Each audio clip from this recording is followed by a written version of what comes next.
On this week's episode, it's another edition of My Portugal, and this time I'm joined by Brian and Lisa. We recorded this episode on the balcony of their amazing beachfront apartment. That white noise that you hear in the background, that's the ocean. Brian and Lisa are originally from America, and we discuss why Portugal is their home away from home. Welcome back, or welcome to another episode of Portugal, The Simple Life, in our most creative location ever. So we're doing a few things with sound. We hope the quality is good, so please bear with us. Welcome, Brian and Lisa. Tell us where we are, first of all. So we are in Foz do Aurelio, Portugal, located at our house that we've had for 3 years almost. Sitting on our outdoor balcony, getting ready for a fantastic sunset this evening after spending a wonderful afternoon touring a local winery in, I'm going to try to pronounce this correctly, Bombarral.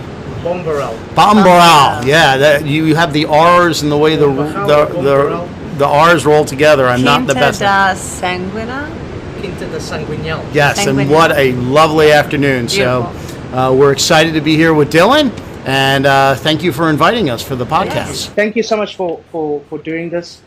Happy anniversary. There's a coincidence, a spooky coincidence here with your anniversary and how everything started with Portugal. But first, tell us a bit about yourselves. My name is Brian Cahan. I'm a physician in Annapolis, Maryland, and have been practicing in Annapolis for about 21 years after moving there from New York City. We live there with my wife, Lisa, and our 2 kids, and as I knew you do in the podcast, you always ask the person what's so special about the town that you live in. And our town, Annapolis, Maryland, is known for blue crabs that come out of the Chesapeake Bay, and you eat all the time and make crab cakes out of. We're also known as the sailing capital of the United States and enjoy lots of time on the water, eating crabs and enjoying time with friends. Yeah. And my name's Lisa, and proud mother of 2 kids, Samantha, 24, Christopher, 21, and Brian and I met when he was in med school and lived in Manhattan after that while he was studying, and I worked for 20th Century Fox in marketing and sales. And then when we moved to Annapolis, became a full-time mom, and we fell in love with travel from the very beginning and always tried to share that with our kids as we raised them. And this is how we ended up. And we are celebrating 28 years today, Yes. being married. Yes. And we're happy to be celebrating with Dylan as well. So, happy 28 years. And it's a coincidence because today we're celebrating your 28 years here in Portugal. And it was as newlyweds that you first came to Portugal. So tell us a bit about that and that experience. It is, and it's what led us here actually today. We got married in 1992, very long time ago, and our first vacation as a married couple was to Portugal. We did 2 weeks, and we actually wanted to make it a combo of Spain and Portugal, and we drove 7 hours from getting into Lisbon to Sevilla, and then did Cordoba, Granada, and then made our way to the Algarve.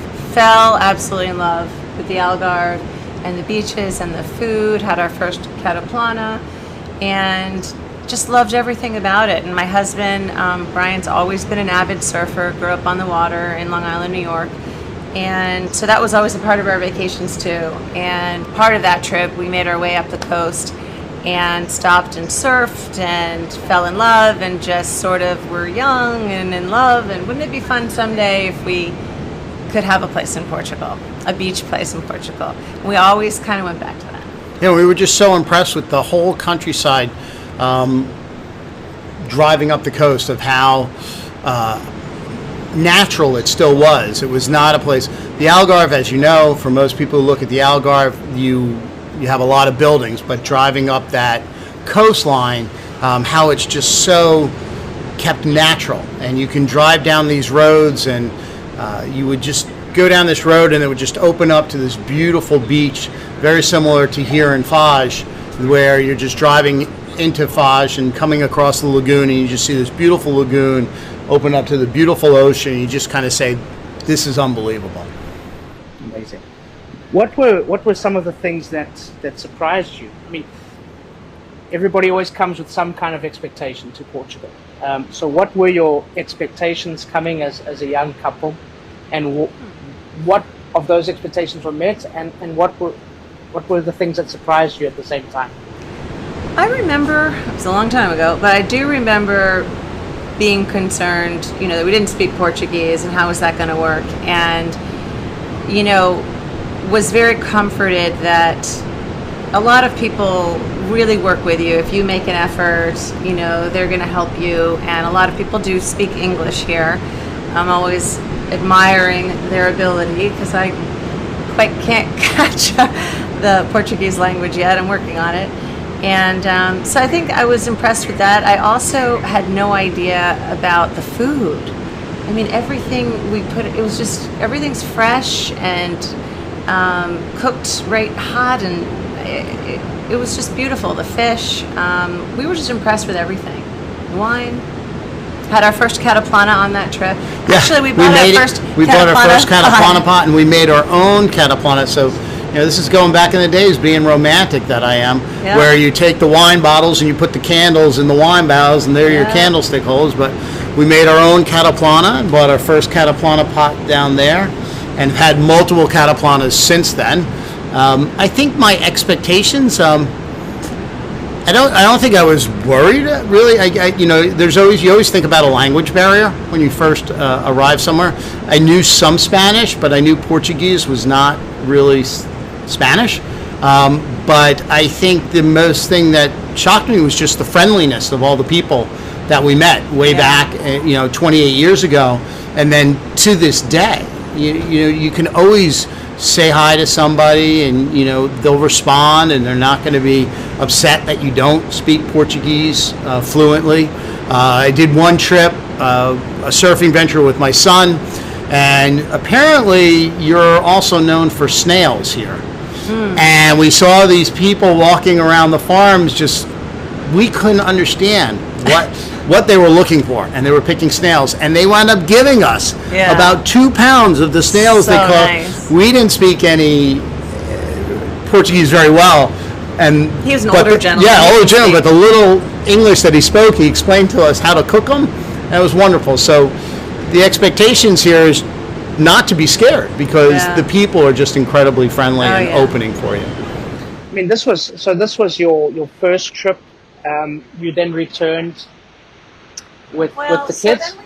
A year or 2 years after getting married, we started having kids, and we always traveled the world with them, but sort of took a little break when they were teeny. And the second we felt like it was a good time to head across the pond, Portugal was on the list. Absolutely. My mother's British, so we have a lot of family in England, so we would always incorporate it with a trip to England. And then when Christopher, our youngest, started really becoming an avid surfer, and he could surf with Brian, we just started taking surf trips more and more. And the one thing that because we always loved our trip to Portugal, and we talked about it day in, day in, and day in. And one of the places that we loved, and when the kids got older, was this restaurant down in, I think it was Alvor, that was built into a cave. Oh, yeah. And so you had to take, to get to the restaurant, you either were walking from the beach. Was it Cantina? I forget the name of it, but we have a picture of it. So we always wanted to take the kids there. So the first trip we came back with the kids, we had gone back down to the same area that we stayed, and Christopher was surfing at that time. And we surfed Caraptiera, I think I might be pronouncing it incorrectly, and Odisiki. We had surfed there, which was just a little bit outside of Alvor, and really enjoyed that. And that's when we really started saying, Portugal would be definitely a good place to look for a beach house, or a nice second place to visit. We're going to get to that. Yeah. How old were the kids when you came that first time with them? I think Chris was about 6 or 7, so Samantha would have been 10. So that was just where everyone was sort of easy maintenance. I would probably say a little older. I think Chris was 8 and Sam was probably 12 or something like that. Because Christopher was out there surfing pretty good sized waves with me, so it was. Did you feel that? Because a lot of people talk about how Portugal is such a family-oriented country. Oh yeah. Yes. And you came the first time as a young couple, loved up and romantic and almost like a honeymoon. Yeah. Mm-hmm. The next time you're coming with children, did you experience Portugal in a different way? Totally, because our priority was our kids, making sure they're having fun and entertained. And there's so much for kids here, and it is all about family. No matter where we stayed, if it was a big hotel in Praia del Rey or a little inn, people just went out of their way to make sure the kids were happy and special treats and taken care of, and they in turn then met kids, and had fun. So we loved the friendliness of everywhere we went. Yeah, and there was never a place where kids weren't welcome. So even when you're going out and dinners and playing restaurants and things like that, the family's always welcome. If anything, that's what you see more of than just 2 honeymooners back when we were 25 or something like that. So I remember the first time we were there, and I thought it was cute that a lot of the parents dressed their kids in the same clothes. Like sisters would wear the same dresses, and you don't see that as much in the States. I always thought that was cute. And so it's that trip that you first start to have this idea, maybe we should get a property in Portugal. And the kids loved Portugal. They were just mesmerized with just the landscape, because on the East Coast we don't have anything like this. This is completely California coast, cliffs going down, rocks, beaches, but beautiful sandy beaches. But then having just the landscaping of these huge cliffs, and so they loved experimenting and walking around the rocks to find a nice secluded beach, and they really just loved that whole adventure of just also walking through rocks to get to another beach. You have to time the tide right, so be careful. But that was kind of the excitement of it. So when we first done, they had a wonderful time, and then when we came back, I think we came back 5 years later. Yeah. It must have been, I think it was like 5 years later. And this is when I think Christopher was probably maybe 7 years later. Christopher was about 15, and then we started experiencing north. We said, "Oh, let's try north," and that's when we first came to this area. And then, what happens in your lives and in your thinking, where you get to a point to say, "Okay, let's do this. Let's find a property in Portugal." How did you get to that point? Well, it all started from that first trip to Portugal. It was just sort of the dream. Wouldn't it be fun someday to have a beach house? And then throughout the years, we thought about other places to get beach houses, and we'd always come back to, but it's not Portugal. It's just not in our heart. We always had this affinity. And like Brian said, I think one of the last trips that we took before getting this place, we had taken 2 or 3 in a 3-year span. Mm-hmm. And Christopher and Brian surfed every day, and Samantha and I just loved the beaches and loved the restaurants and all the cafes, and then we started talking about it a little more seriously. We didn't look at anything, and then 3 years ago Brian was looking online and just sort of, we always kept our eye on it and said, "Oh, look at this place," and that's how I ended up calling you. But I think, when you talk about it, like, what was the decision? It was a family decision. Yeah. When we kind of started thinking, and when we were in a position where an investment could be made,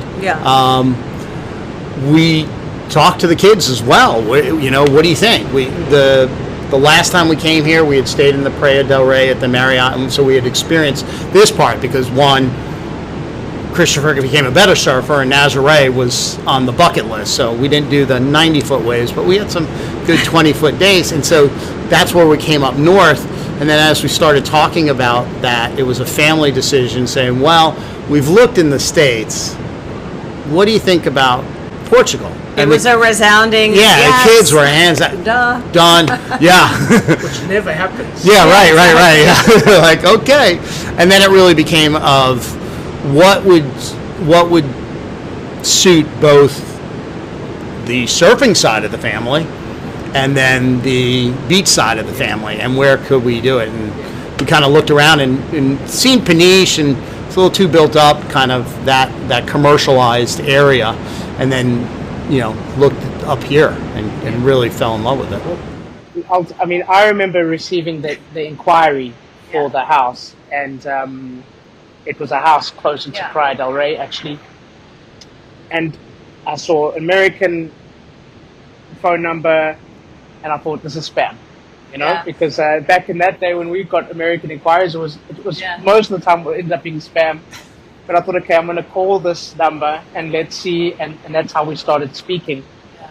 Why this area, as opposed to, you had spent, I mean, your initial journey and visit to Portugal was Algarve.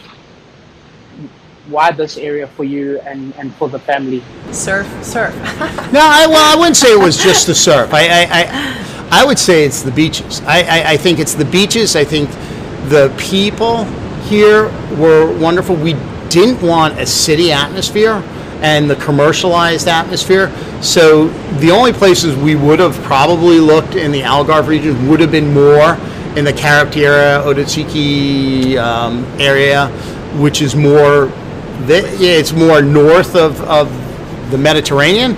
But this area gave you that, feel where you're only an hour north of Lisbon. So if you want to go into the city, you can do a city thing, and it's really just an hour drive.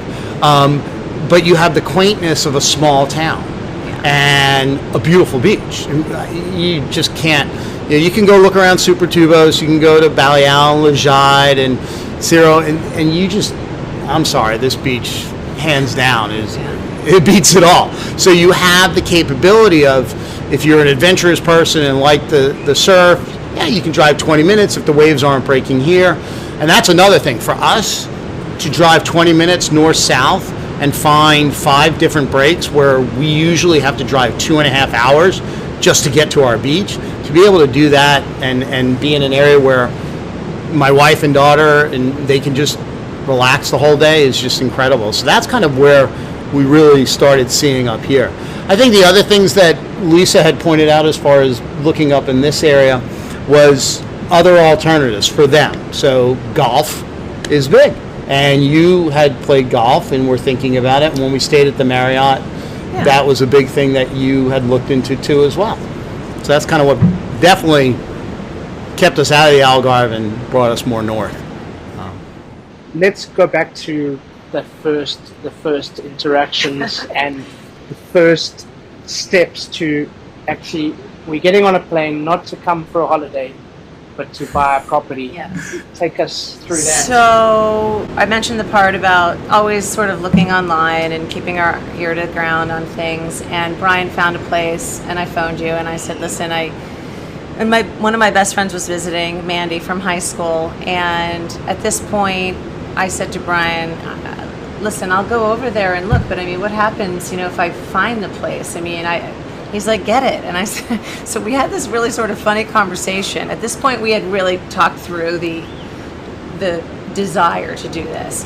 And so he said, honestly, he really did say this, if you're happy, he said, Chris and I are going to be happy surfing and just having a place on the beach, but I want you and Samantha to have, the pool and the amenities and things that you want to have.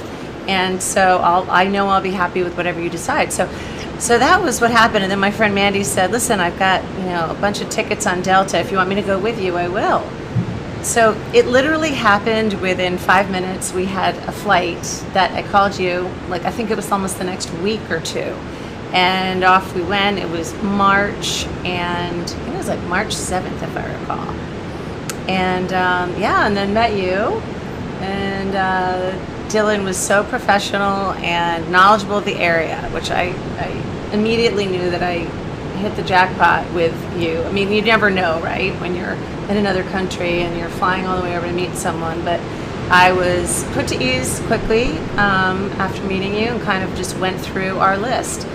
And we kept going back, and Mandy was sort of the one who kept me structured, saying the only criteria Brian wanted was on a surfing beach, on the beach, so that he could just walk out the door and go. And as beautiful as the coast is here, a lot of the water view homes are lifted up on cliffs. And they're stunning and magnificent, but it would be really hard to walk with a surfboard.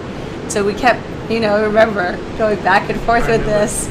And I remember I asked you after we finally did get it, after we closed, I remember I asked you, what did you think? Did you really think that I was going to get a place? Because, here I am by myself with my friend, and we're just laughing and looking at houses and, having a good old time. And you said yes. You said, yes, I did think so. I did. And obviously you did, here we are. But initially, my biggest concern was that you were coming without your husband. Yeah. And in my experience, in so many years of doing this, it's very rare that the husband and the wife won't make those decisions together. But there were a few things that stuck out besides the crazy girls laughing holiday and all of that. And I shudder to think what was being said that I didn't hear. All good. But you were in contact with Brian all the time. Yeah. There were videos, there was phone calls, and I remember a couple of times putting me on speaker, and Brian was asking questions, and so that was reassuring, I suppose. But I never felt that. No, because you were always very clear about what you wanted. You needed to be near the beach, but you didn't want to be somewhere where you and Sam didn't have anything to do. Yes. And that you'd be these surfing widows waiting for the men to come back in from the ocean. What were the other things here that made that decision for you? Besides the beaches, I mean, the surf beaches were actually the easy part, because we had Nazaré, 20 kilometers, Praia del Rey, Peniche in the opposite direction. Yeah. Sometimes, as you can see today, the surf is good here even. What was it about this part that Foz do Raio is a very special place. It's funny when you don't know of a lot of people at home that have heard of this beach. They hear of Nazaré because of Garrett McNamara, making it so famous.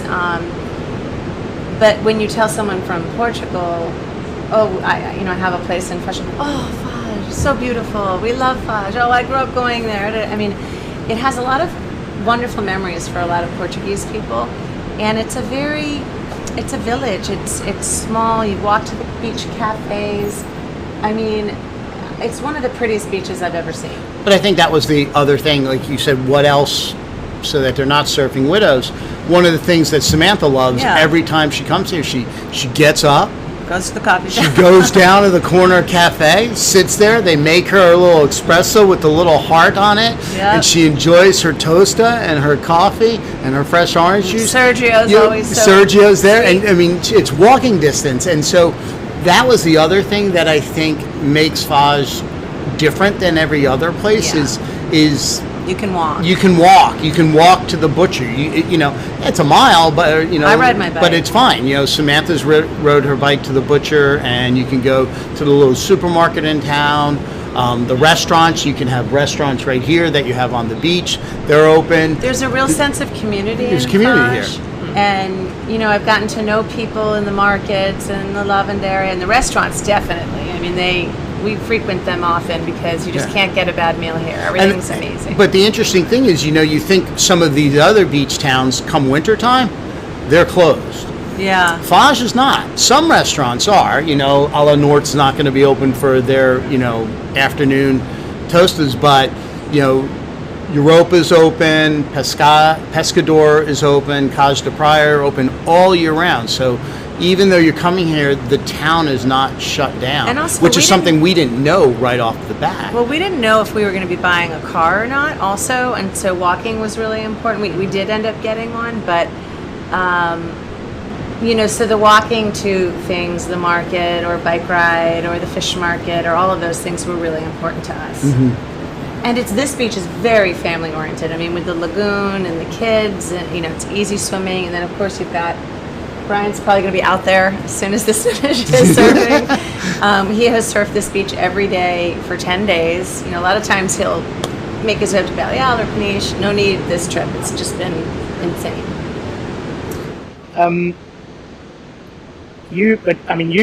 You guys, since moving here, well, since having the property, you really explore the area. Yeah. I know you and Mandy ate out a lot. I think every night when you were here on that trip. And drank a little wine too. A little bit of wine here and there.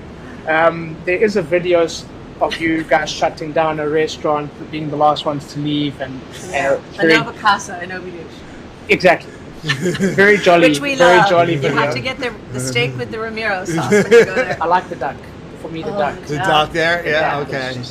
just any duck that we have after eating duck there just pales in comparison. And Pedro, the owner, is like, hello, welcome. I mean, he's honestly so sweet. But yeah, that's been one of the things that struck me, or that I've noticed, is that you've really explored. And today you went to a wine farm.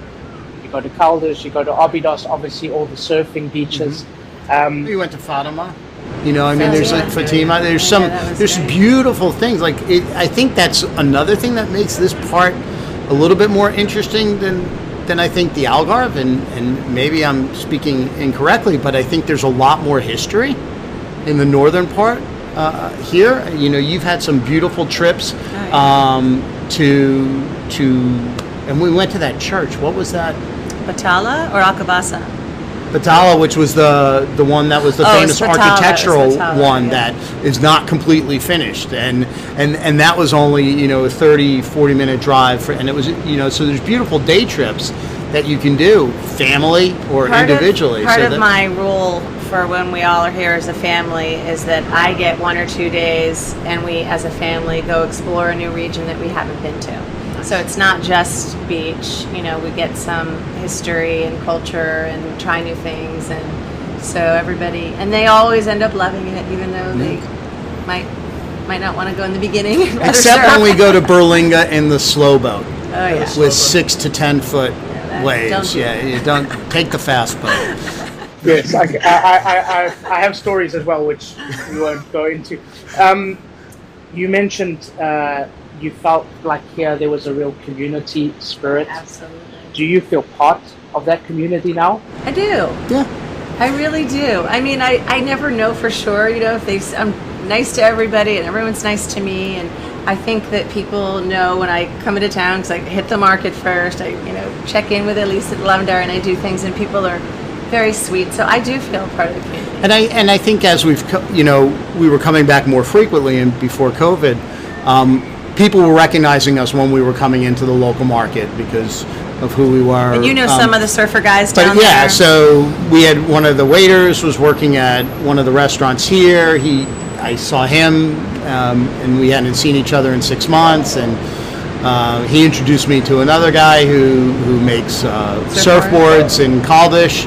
So we're in the know now. So yeah, so when we see people, they recognize us when we were at Ondas, you know, we know the owner, they recognize us now, and we've only really maybe come 4 times a year, and so I think, you know, people know who we are because we frequent the places, and they're very nice and welcoming. Where else do you want to visit? What other parts of Portugal what's next on your list for your family? Okay, one thing on my list is a Douro River cruise. I'd like to do the 2 nights. Someone was telling me extensively about that, and we've been to Porto and we've done all of the port tours and all of that, but I'd really like to do the Douro. There's a little town called Comporta, which is an hour south of Lisboa. I would like to go there. I've heard that's a beautiful beachside, sweet little town. Azores. Oh yeah. Azores is definitely on the list. Madeira. One of the other things we like doing is spearfishing. And I heard Madeira has some really good spearfishing, so we'd like to do that.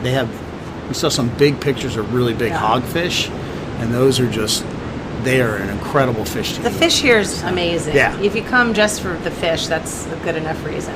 I eat it every single day, and the clams, my favorite. And, you know, And the other thing that I don't think I've ever told you is just surfing out here. Every time I go out there, I will sit there and I'll be looking out into the ocean and a wave will come up and I'll be like, maybe too far inside and I'll be paddling to get past the wave. And the school of fish that swim by every time I'm out there. There's always fish. Everything's fresh here. It's a lot of fun. Yeah. And no sharks. No sharks. Was there a moment in that trip? I know it was different for you, Brian, because you weren't here. Yeah. But was there a moment where you knew that this was the right decision, that this was the right? Well, as bizarre as that sounds, yes, I did know, and I knew I was going to end up in this building. Remember, there were 2 units and this building was just basically slab of concrete and mud. And it was just under development. It was a mess. But when I saw the view in this, and we came and visited a couple of times for sunset, just to get the full scale of what happens every day here, and I thought, I just don't know anywhere else in the world that I'd rather be. So I always, when I went home, it was just a matter of, is it this one or that one? And then we chose the corner one. So. Yeah, and I think that, there was that time where she said, okay. And you sent me the pictures. It met the criteria. It had the town. Brian's like, let's do it. Yeah, it had the town so that Samantha could go walk and do whatever and we'd feel safe. It's my daughter, when we first bought here, she was 20, 21. So you want to make sure your kids are out walking about and they're safe. And we felt completely fine with that. And you knew that this was a great town.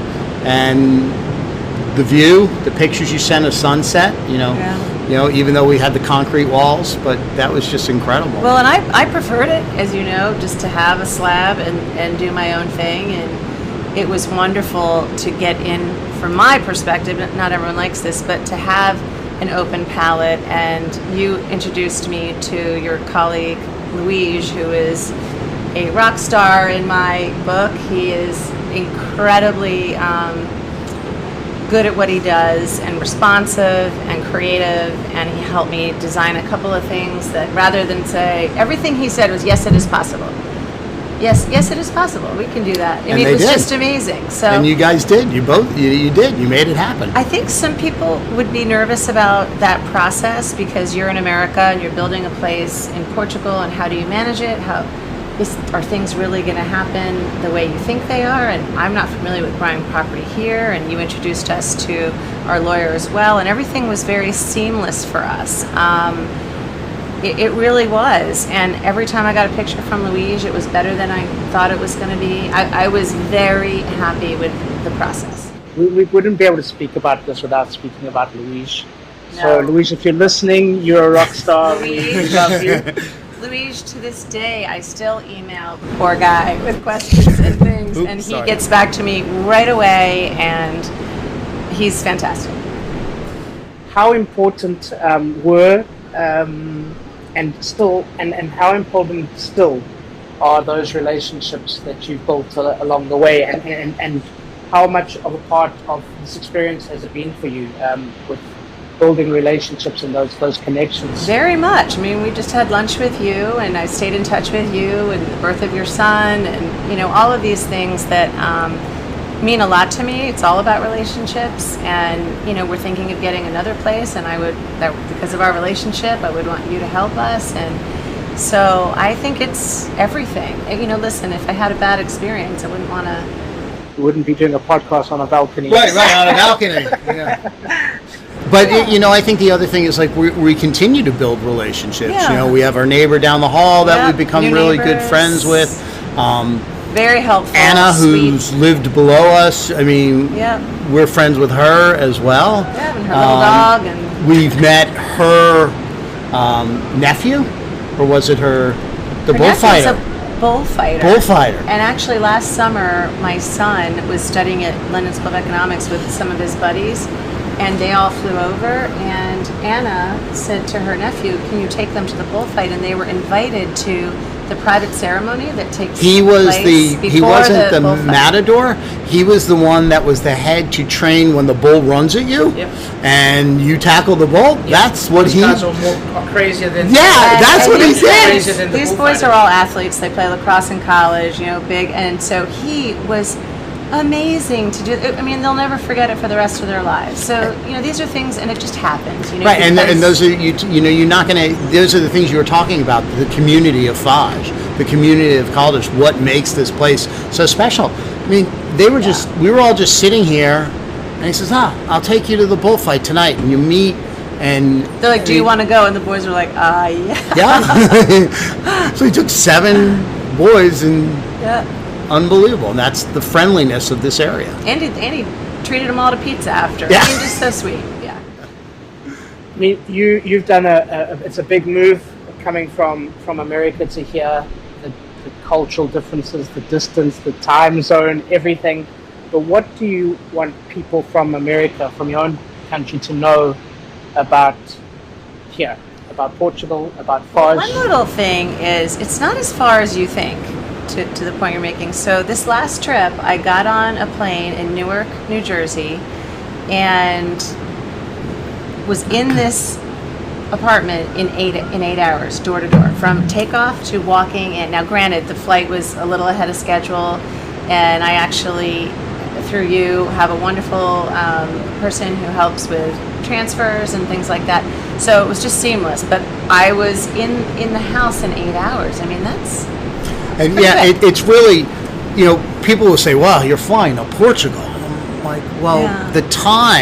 the flight from the East Coast to Portugal is, I think, the 6.5. longest would be out of Miami, which would be maybe 9-hour flight. But anything out of Washington area, it's that's pretty a fast. 6-hour flight. If you go up to Newark, you're about 5.5 to 6 hours. If you're Boston, you're at 5 hours. So that's the same distance from flying from New York to California. So it's not as far as you think. It's a simple flight. And the beautiful thing, at least from the East Coast for the most part, is you can take a direct flight. And every now and then, TAP will do a special that if you stay in the Azores, so you make You your can first stop stop in there. the Azores, you can. we haven't done that yet. You haven't done that yet, but it's actually a heck of a lot more affordable. Not yet, yet. no. But you'll stay like 1 night or 2 nights in the Azores, and it's a lot more affordable than doing the direct flights. But there's been times where Lisa's been here in the house in 8 hours, and I've been in the water in 9. Yeah. Because I just come in, put my suit on, and out I go. And We have our boardroom downstairs. Yeah, we have our That boardroom. makes it where Brian has all his meetings in his boardroom. Yeah. But I mean, so I think for people in America, it's just an ocean, and it's not that big. No. It's an easy flight. What else do you want people to know about Portugal? I think the friendliness of the Portuguese country. And the simple, it's just about family and being together and food and wine and beaches, and it's just a wonderful place to get away from it all, I think. And I think also, even with the pandemic, I think we, from afar, we were extremely impressed with the way the Portuguese handled the pandemic, and how people were respectful and just maintained the social distancing and still do. So that's kind of a nice Are you comfort. proud to be associated with Portugal, to be part of Portugal? Absolutely. Very proud. Yeah. Oh my gosh. Yeah. And it is sort of people get excited when they find out. They're like, oh, you have a place in Portugal? That is so cool. Oh my gosh. I'd love to do something like that. Portugal's a pretty hot spot right now in the States. I mean, it gets a lot of notoriety for it just being such a beautiful place to visit. So yeah, I think everyone's excited about it. And I think people need to know that there's more than just the Algarve. And I think, that from us coming back on multiple times and being that adventurous to expand north. I mean, even going up to Porto is beautiful. The countryside 2 hours, is just beautiful. easy. Yeah. What, for both of you, and Lisa can answer first and then Brian, what makes this Portugal your Portugal? I'd have have to say, just the state of mind when I'm here is just very calming, and the second I get here, I feel just the stress disappear. I feel very relaxed, and it's just a very beautiful place for me personally to just let go of everything. I would have to say the same. The state of mind to be able to just kind of sit back and relax and put your feet up, and I know you call it the simple life, and it is simple, but yeah, you can be busy too as well, and there's lots of things, but to be able to sit and really just enjoy the scenery, it's unbelievable. I mean, it's just purely unbelievable. That's what makes it what I think my Portugal. Let's do a couple of quick fire questions. I know you weren't expecting this. I'm throwing a bit of a surprise on you. Okay. So I'm going to give you a couple of quick fire questions. I'll say who I'm asking the question to, and you've got to answer quickly the first thing that comes to your mind. Okay. Do we bring the wine out now, or? We have been at a wine tasting. Lisa, favorite Portuguese word?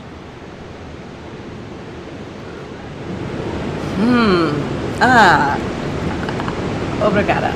Obrigada. Good one. Brian, favorite Portuguese plate of food? Amazio de patos. Amazios de... Amazios de pato. Yeah, see, I can't... Amazio de patos. Colhau pato. Yeah, colhau patos, the clams. Lisa,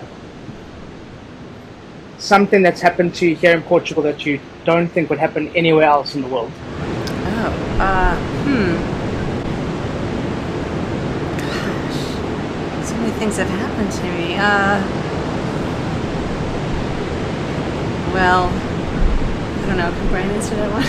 Sorry? Can Brian answer that Go one? for it, yeah. My son being rescued by the maritime police at Nazaré by a jet ski. His leash broke. Because he paddled out, and the leash was old, and so one of the things and the board broke.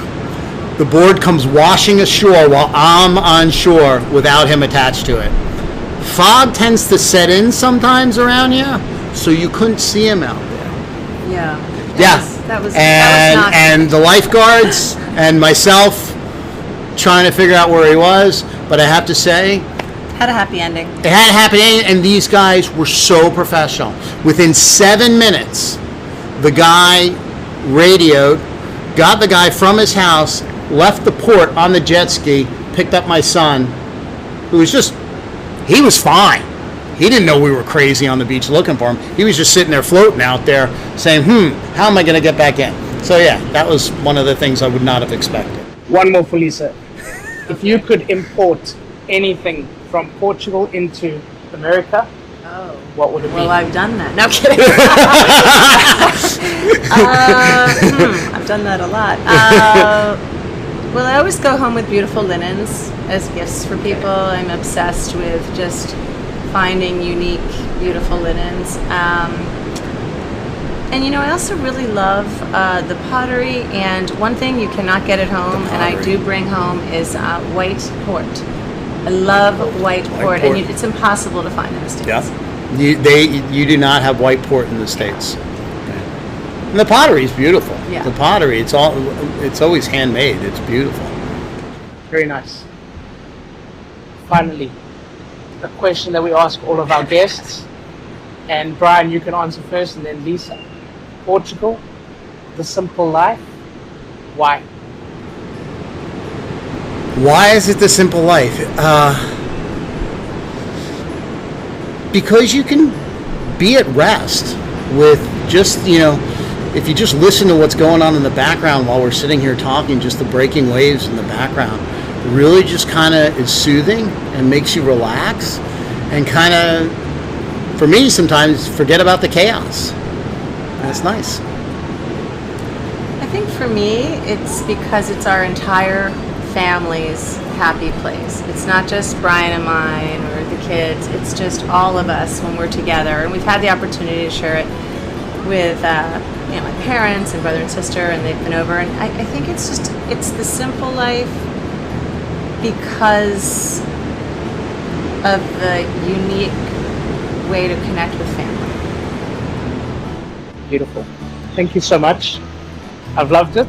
And for now, I'm going to let you call it. That's a That's wrap. a wrap. So thank you once again to Brian and Lisa. And thank you to all of you. Please subscribe, share with your friends, give us a thumbs up, and please leave a comment or a review.